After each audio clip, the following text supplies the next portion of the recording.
Welcome to my Advanced Database Management System course. In this section, we discuss about aggregating data. Let's enjoy.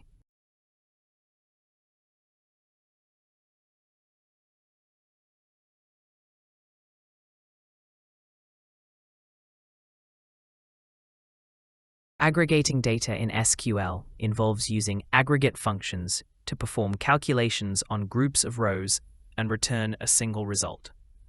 Some commonly used aggregate functions include count, sum, AVG, min, and max. Here's how you can aggregate data in SQL. Count counts the number of rows in a result set. Select count star as total students from students.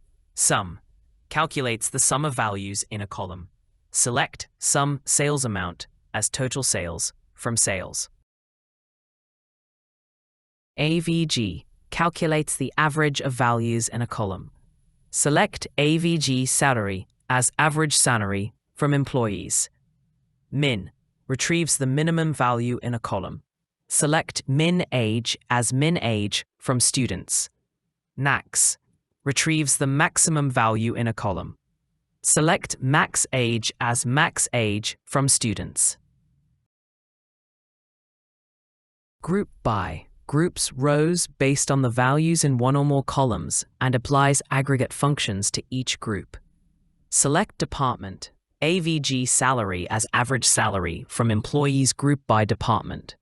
Having filters groups of rows returned by the group by clause based on specified conditions.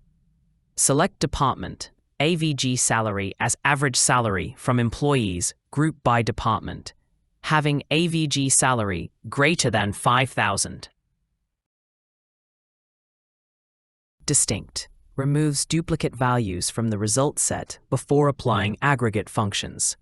Select count, distinct department, AS, num departments from employees.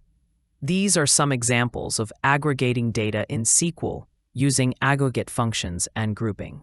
Aggregate functions are powerful tools for summarizing and analyzing data in databases, and they can be combined with other SQL clauses to retrieve meaningful insights from large datasets. Thanks for watching the Advanced Database Management System lesson. Hope you enjoy the lesson. To learn more about Database Management System, please check the next lesson. Never stop learning. Thanks once again to enjoy the lesson.